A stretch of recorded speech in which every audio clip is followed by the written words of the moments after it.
अस्सलामुअलैकुम poetic mag YouTube channel के मुअज़्ज़ज़ ख़वातीन व हज़रात, हम उम्मीद करते हैं कि आप खैरियत से होंगे। बाहर कोई जोर जोर से दरवाजा पीट रहा था।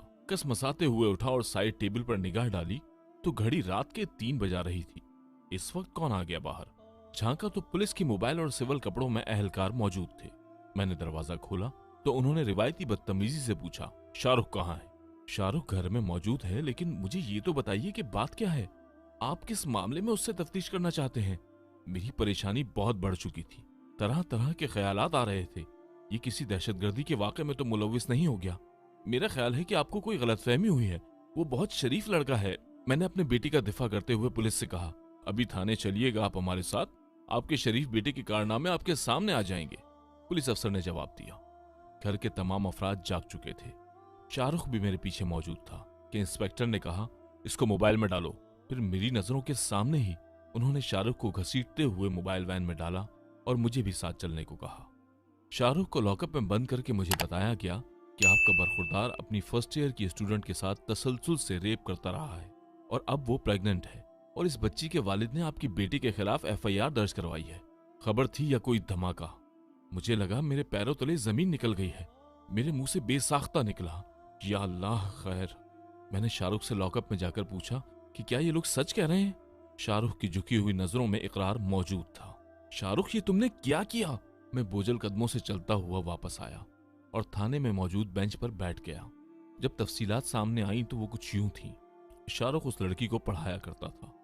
फर्स्ट ईयर की लड़की अमूमन इतनी समझदार नहीं होती। वो ये ख्वाहिश रखती है कि जैसे सर सब लड़कियों से बात करते हैं, मुझसे भी किया करें। सर का मुझसे भी एक अच्छा ताल्लुक बन जाए। लड़कियों की इस कमजोरी को शाहरुख जैसे नौजवान बहुत अच्छे तरीके से जानते हैं। शाहरुख ने उस लड़की को जानबूझकर इग्नोर किया। वो फर्स्ट ईयर की बच्ची क्या समझ पाती? वो तो इसे उस्ताद ही समझ रही थी। एक दफा उससे बात की तो वो खुशी से निहाल हो गई और उसके बाद शाहरुख ने उससे कहा कि मुझे तुम्हारी एक बोल्ड तस्वीर चाहिए।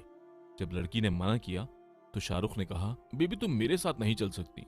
लड़की ने अपने ताल्लुक को कायम रखने के लिए तस्वीर भेज दी। फिर ये सिलसिला रुका नहीं, रोज बरोज बढ़ता चला गया और नतीजा आज मेरे सामने मौजूद था। दूसरे दिन शाहरुख की तस्वीर के साथ ये खबर मीडिया पर मौजूद थी। मेरे और मेरे घर वालों के लिए सर उठाकर चलना दोभर हो गया था। जहां जाते पीछे से आवाज आती, ये शाहरुख के वालिद हैं। बड़ी बेटी का रिश्ता भी इसी वजह से लड़के वाले खत्म करके चले गए और मोहल्ले को छोड़कर कहीं दूसरी जगह भी जाते तो लोग पहचान ही जाते। किस किस को सफाई पेश करता कि मेरा कसूर नहीं है, मेरे दीगर बच्चों का भी कसूर नहीं है, ये सिर्फ शाहरुख का कसूर है। लेकिन कौन सुनता? बाबा जी बताइए ना, आप मेरा क्या कसूर है? ये माशरा मुझे और मेरे खानदान के बाकी अफराद को सजा क्यों दे रहा है? बाबा जी ने मेरी बात गौर से सुनी और फिर मुझ पर ही फर्द जुर्म आयद करते हुए कहा, कसूर तुम्हारा ही है। मेरा कसूर? हाँ, तुम्हारा कसूर। तुमने कभी सोचा कब बच्चे ने बलूगत की सरहद अबूर की? कब सोशल मीडिया और इंटरनेट ने उसे वक्त से पहले कई संगे मील अबूर करवा दिए? मीडिया ने उसके पोशीदा एहसासात को किस हद तक भड़का दिया है? तुमने कभी नहीं सोचा अब इसकी शादी कर देनी चाहिए। तुम्हारी सोच तो ये थी कि पहले घर बना ले। घर बनाते बनाते ये 40 साल का हो गया। इसकी जवानी कहबाखानों की नजर हो गई। तुम तो ये कहते थे पहले बड़े भाई की शादी हो जाए।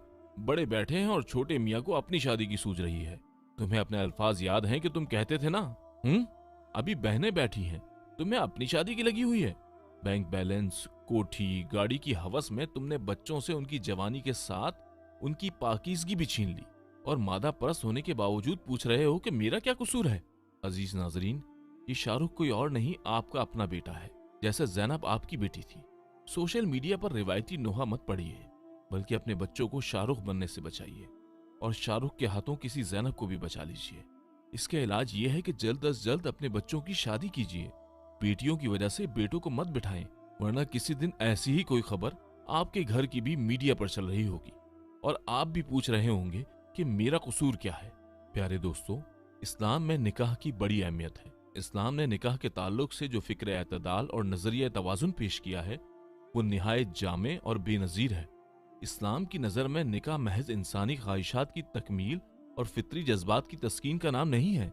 इंसान की जिस तरह बहुत सारी फितरी जरूरियात हैं, बस उसी तरह निकाह भी इंसान की एक अहम फितरी जरूरत है।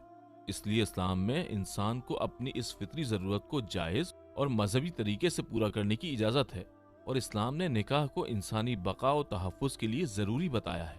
इस्लाम तो निकाह को एहसास बंदगी और शऊर ज़िंदगी के लिए इबादत से ताबीर फरमाया है। आन हज़रत सल्लल्लाहु अलैहि वसल्लम ने निकाह को अपनी सुन्नत करार दिया है। इरशाद नबी सल्लल्लाहु अलैहि वसल्लम है, निकाह करना मेरी सुन्नत है। आन हज़रत सल्लल्लाहु अलैहि वसल्लम ने निकाह को आधा ईमान भी करार दिया है।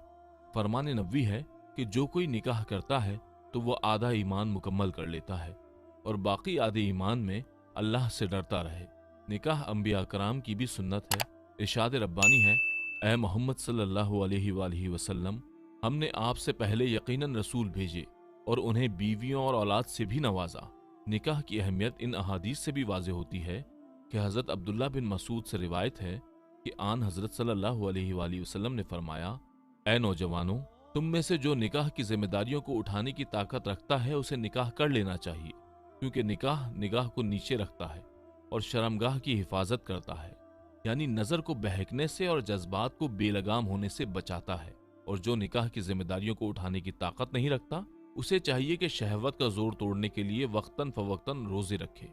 बाज़ सहाबा कराम ने इबादत और रियाजत में यकसुई और दिलचस्पी के पेश नज़र आप सल्लल्लाहु अलैहि वसल्लम से अपनी क़ुव्वत शहवत को ख़त्म कर देने की ख्वाहिश जाहिर की तो आप सल्लल्लाहु अलैहि वसल्लम ने ऐसा करने से मना फरमाया और शादी ना करने को ज़िंदगी से फरार इख्तियार करना करार दिया है, इसलिए कि इस्लाम ज़िंदगी से फरार की राह को बिल्कुल नापसंद करता है। चनाचा इरशाद नबी सल्लल्लाहु अलैहि वसल्लम है, बखुदा मैं तुमसे ज़्यादा अल्लाह से डरने वाला हूँ और तुम सबसे ज़्यादा उसकी नाराज़गी से बचने वाला हूँ। लेकिन मेरा हाल ये है कि मैं कभी नफिल रोज़े रखता हूँ और कभी बगैर रोज़ों के रहता हूँ। रातों में नमाज पढ़ता हूँ और सोता भी हूँ और शादी भी करता हूँ। ये मेरा तरीका है और जो मेरे तरीके से मुंह मोड़े उसका मुझसे कोई ताल्लुक नहीं। इंसान को निकाह के जरिए सिर्फ जिनसी सुकून ही हासिल नहीं होता, बल्कि क़ल्बी सुकून, ज़हनी इत्मीनान, गर्ज ये कि हर तरह का सुकून मुयस्सर होता है।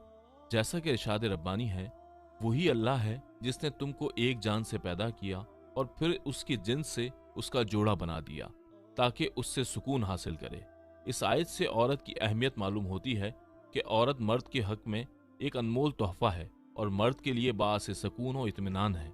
लिहाजा जो मर्द औरत की कदर करता है वो कामयाब और पुरसुकून जिंदगी गुजारता है। अगर इंसान निकाह से जो इंसानी फितरी जरूरत है मुंह मोड़ने की कोशिश करता है तो इंसान को खतरनाक नताइज का सामना करना पड़ता है। निकाह के बगैर सारा निजाम दरहम भरम हो जाता है। दुआ है कि अल्लाह ताला हमें अंबिया कराम की सुन्नत यानी शादी जल्द करने की तौफीक अता फरमाए। अस्सलामु अलैकुम व रहमतुल्लाहि व बरकातुहू।